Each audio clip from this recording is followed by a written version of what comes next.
Hello friends, welcome to yet another episode of Safarnama with Malla. दोस्तों, आज हम बात करेंगे इंडो चाइना बॉर्डर पे छुशुल नाम की जो जगह है उसके बारे में 7 ऐसे फैक्ट्स जो एक भारतीय होने के नाते आपकी जानकारी में होना बहुत बहुत बहुत जरूरी है।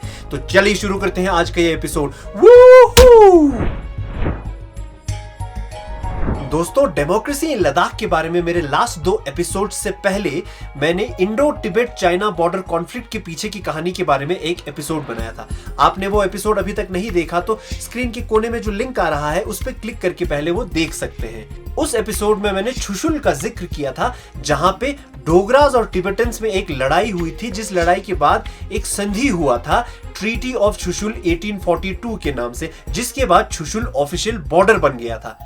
उससे ज्यादा मैं छुशुल के बारे में कुछ बता नहीं पाया था, आज बताऊंगा।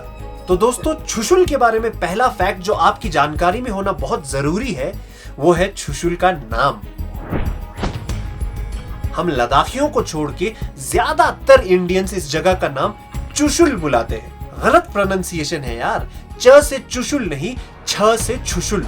रोमन में चा और छ दोनों को CH ही क्यों लिखते हैं मुझे मालूम नहीं, पर जो जगह भारत के लिए इतना इंपॉर्टेंट है उसका पहले नाम तो ढंग से बोलना सीख लें यार हम। आप खुद सोचिए, छ की जगह पे चा लगा देने से कितना अजीब हो सकता है। दूसरा इंपॉर्टेंट फैक्ट छुशुल के बारे में है उसकी लोकेशन। पंगोंग लेक, जी हाँ, 3 इडियट्स वाली वो झील, उसके एकदम पास पड़ता है छुशुल। और इंडो चाइना बॉर्डर का जो LAC है, लाइन ऑफ एक्चुअल कंट्रोल, वो उस झील के बीचों बीच से होके जाती है। तो बॉर्डर के बहुत करीब होने की वजह से इंडिया और चाइना दोनों के लिए एक इंपॉर्टेंट लोकेशन बनता है छुशुल। जब चाइनीज और इंडियन आर्मी में बातचीत होती है, जी हाँ, लड़ाई के अलावा बातचीत भी होती है, ऐसी बातचीत करने के लिए 5 इंपॉर्टेंट लोकेशंस फिक्स किए गए हैं, जिनमें से छुशुल एक है।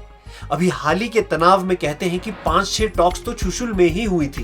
तो है ना छुशुल का लोकेशन बहुत इंपॉर्टेंट।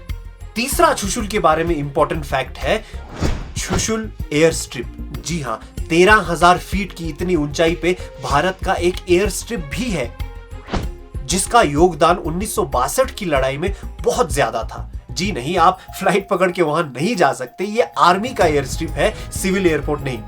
चौथा इंपॉर्टेंट फैक्ट है छुशुल के बारे में स्ट्रेटेजिक वेंटेज पॉइंट। इस क्षेत्र में सीमा सुरक्षा की दृष्टिकोण से, बॉर्डर सिक्योरिटी के पर्सपेक्टिव से छुशुल एक बहुत ही अच्छा वेंटेज पॉइंट बनता है। एक तो पैंगोंग झील के एकदम पास साउथ बैंक पे दक्षिण की तरफ पड़ता है, और इसके चारों तरफ इंपॉर्टेंट हिल्स पड़ते हैं, पहाड़ियां पड़ती हैं, जैसे कि Thakung, black top, helmet top, Magar hill और गुरुंग हिल। और साथ में इंपॉर्टेंट पासिस भी हैं, जैसे कि रेजांगला, रिंचेनला और स्पंगुर गैप। इन पहाड़ियों के बीच 2 किलोमीटर का एक चौड़ा मैदान पड़ता है, जहां से हमारी सेना को स्पंगुर गैप का एक क्लियर साइट मिलता है। क्यों जरूरी है क्लियर साइट मिलना स्पंगुर गैप का? क्योंकि 1962 में हिंदी चीनी भाई भाई करते करते इन चीनियों ने हमारी पीठ में छुरा भोंक दिया था। नाम चीनी है, लेकिन कमबख्त असल में मिर्च निकले। तो 62 की लड़ाई में इन मिर्चियों ने स्पंगुर गैप को अपना बेस बना के भारत पे हमला किया था। तो है ना एक strategic vantage point Chushul Bharat के लिए। 5वां छुशुल के बारे में इंपॉर्टेंट फैक्ट है gateway to Leh Ladakh. China की तरफ से छुशुल एक द्वार की तरह है, एक गेटवे की तरह है लेह लद्दाख में घुसने के लिए। अभी वहां भारत का कंट्रोल है, इसीलिए वो घुस नहीं पा रहे हैं, वरना एक इंडियन होने के नाते आप अपनी बुलेट लेके कभी भी लद्दाख नहीं आ पाते। यहाँ आके हमारी स्तूपाओं पे चढ़ के हमारी धार्मिक भावनाओं को ठेस नहीं पहुंचा पाते। आप यहाँ की वाइल्ड लाइफ, नेचर और इकोलॉजिकल बैलेंस को पंगोंग झील पे अपनी गाड़ी चढ़ा के खराब नहीं कर पाते। हमारी सिंध नदी को धर्म के नाम पे प्रदूषित नहीं कर पाते।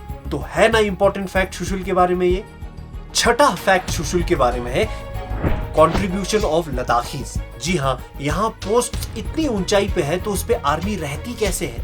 जहां खाना और पानी नेचुरली नहीं मिलता, वहां सब कुछ उठा के, ढो के, पोर्ट करके लेके जाना पड़ता है, और ये काम किया जाता है यहाँ के लोकल्स के द्वारा। छुशुल में ही नहीं, इंडिया के दोनों बॉर्डर्स पे जो लद्दाख में पड़ता है, वहां पे जितने भी आर्मी पोस्ट्स हैं, ज्यादातर पे एसेंशियल सामान आर्मी के लिए हम लद्दाखी लोग उठा के पोर्ट करके लेके जाते हैं। और आप सोचिए हमारी आर्मी इतने मुश्किल कंडीशंस में हमारी रक्षा कर रहे हैं और उसमें छोटा सा योगदान हमारे लद्दाख के लोग भी कर रहे हैं। दोस्तों 7वां और इस एपिसोड में चुशुल के बारे में आखिरी फैक्ट है यहाँ का मौसम। जी हाँ, सर्दियों में -30 तक भी तापमान गिर जाता है। दिल्ली में या नॉर्थ इंडिया के कुछ और जगहों में 1-2 डिग्री क्या हो जाता है तो हमारे मुंह से भाप निकलना शुरू हो जाता है। मोटी मोटी रजाइयां और जैकेट्स बाहर निकलने शुरू हो जाते हैं। तो सोचिए -30 पे क्या हालत होती होगी चुशुल में। पंगोंग झील पूरा जम जाता है।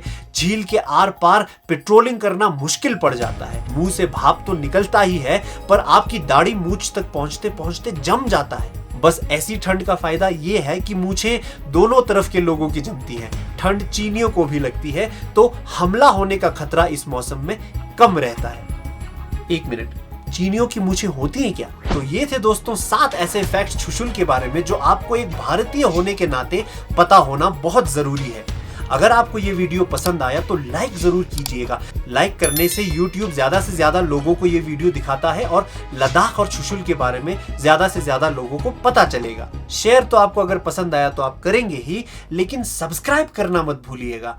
अगर आपको चाइना की हरकतों पे बहुत गुस्सा आता है तो वो सारा का सारा गुस्सा इस लाल बटन पे जोर जोर से दबा के निकालिएगा और उसके बगल में जो घंटी है उसको दबाना मत भूलिएगा। इससे क्या होगा कि मेरा नया वीडियो आते ही आपको एक नोटिफिकेशन के द्वारा खबर मिल जाएगी। अब बहुत हो गया यार, 10K सब्सक्राइबर्स तक इस चैनल को जल्द से जल्द पहुंचा दीजिए। उसके बाद मैं आप लोगों के लिए बहुत सारे सरप्राइजेस देने वाला हूं। तो मिलते हैं एक और एपिसोड में अगली बार। तब तक के लिए नमस्कार।